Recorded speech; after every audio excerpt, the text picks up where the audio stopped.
इसे प्रसारित करने वाला चैनल चाहे कुछ न कहे, लेकिन जिस दिन सुर्खियों में इस शो के खतरों के खिलाड़ी को लेकर बननी चाहिए, उस दिन मुंबई में हर तरफ सवाल एक ही है कि बिग बॉस का क्या होगा। सुशांत सिंह राजपूत सुसाइड केस में जिस तरह से हिंदी सिनेमा के कुछ बड़े नामों के दामन पर दाग लगे हैं, उसका असर इनकी ब्रांडिंग पर कितना हुआ देखना बाकी है। शुक्रवार के दिन पहले करण जौहर के मुंबई फिल्म फेस्टिवल में बोर्ड से इस्तीफा देने की बातें सामने आई।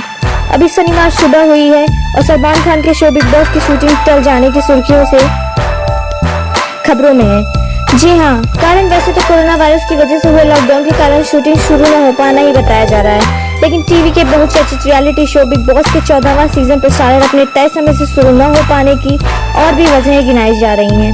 लगभग 1 महीना या उससे भी ज्यादा देरी से शुरू होने जा रहे बिग बॉस के निर्माता मुंबई का मौजूदा माहौल ठंडा हो जाने के हक में है।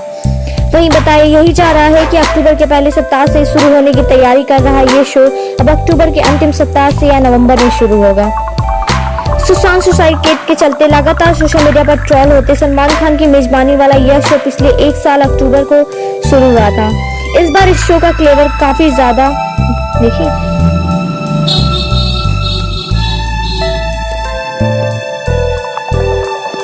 इस बार इस शो का क्लेवर बाकी सभी सीजन से अलग जंगल वाला होगा। शो के निर्माताओं ने इसके लिए भी इस महीने से ऑनलाइन रजिस्ट्रेशन शुरू किया और शो में भाग लेने वाले प्रतिभागियों की शॉर्टलिस्ट भी तैयार की है।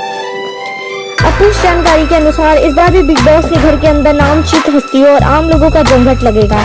इसके लिए शो से जुड़ी चयनकर्ता टीम ने 30 लोगों का चयन किया है, जिसमें से 16 लोग शुरुआत से बिग बॉस के घर में दाखिल होंगे। इन 16 लोगों में से 13 फिल्म और टीवी की जानी मानी हस्तियां होंगी और 3 आम लोग होंगे। घर में घुसने से पहले इन सभी को कोरोना वायरस की जांच से गुजरना होगा। वहीं शो का सेट लगाने के लिए मुंबई फिल्म सिटी में नापजोक का काम शुरू हो गया है। इस बनाने वाले में प्रोडक्शन हाउस ने सेट बनाने के लिए जगह वगैरह भी देख ली है।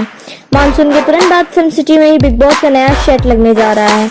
शो की शूटिंग से पहले इसमें हिस्सा लेने वाले और सारे लोगों को हफ्ते भर दूसरों लोगों से अलग और